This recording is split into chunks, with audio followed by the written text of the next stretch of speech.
Welcome back to my channel. This is Dan of BY-MM1 TV. And today's video ay mag-unbox tayo ng iPhone SE 2nd generation.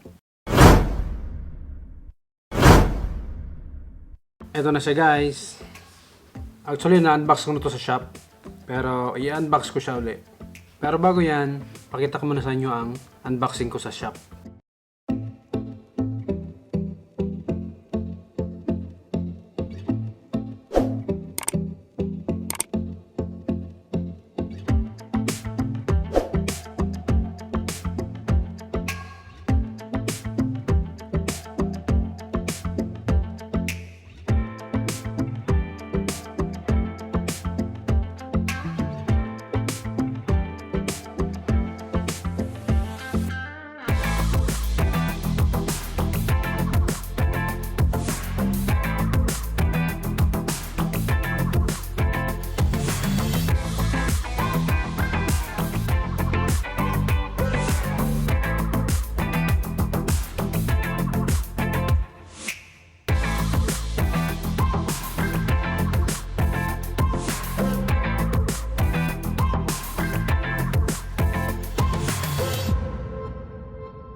Eto na guys, i-unbox natin siya uli. Ayan. Color red yung napili ko.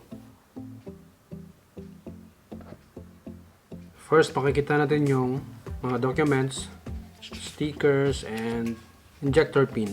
Yung phone, wala na yung plastic kasi natanggal ko na sa shop. So, tatabi muna natin to. Makikita natin yung charger, of course. Then yung headphone. Charger cable. Ito na yung phone guys, color red. Ang liit lang niya.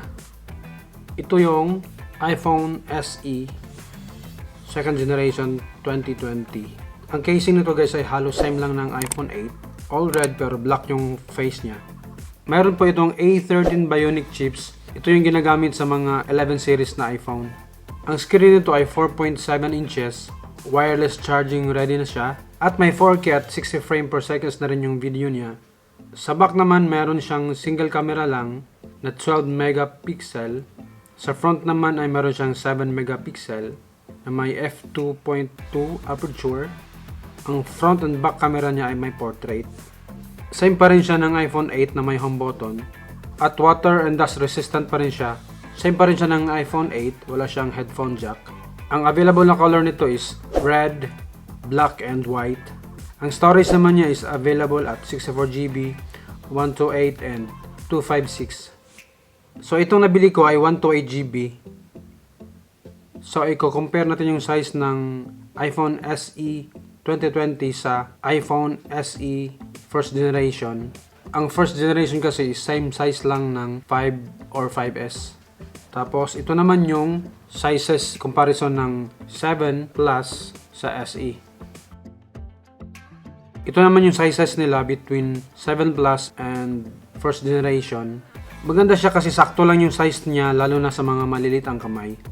Ang presyo niya guys sa 64GB ay mabibili mo ng 3,299 RMB, nasa around 23,554 pesos. Ang 128GB naman ay nasa 3,799 RMB, nasa around 27,124 pesos. At sa 256GB naman ay nasa 4,599 RMB, nasa around 32,836 pesos naman siya. Para sa akin guys, ang ganda na nito kasi nga ang nipis nyo at saka sakto lang yung size, lalong-lalo na sa mga malilit ang kamay. So yun lang guys, sana nagustuhan yung aking video. Please don't forget to like and subscribe and click nyo na rin yung notification bell para updated kayo sa aking bagong upload. Thanks so much, bye!